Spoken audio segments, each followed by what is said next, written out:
আমরা আবার ঘুরতে বেরিয়ে পড়েছি আজকে আমরা তারাপীঠ যাচ্ছি সবাই। আমার বান্ধবীরা আছে, এই যে ভাই আছে, ভাই ছেলে, দাদা আছে এদিকে। আমরা ব্যান্ডেল পৌঁছে গেছি, ট্রেনের জন্য ওয়েট করছি। এই আমাদের বাবু,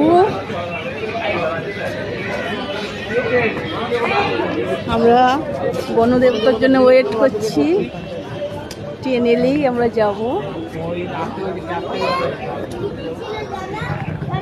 আমরা সবাই ওয়েট করছি এখানে।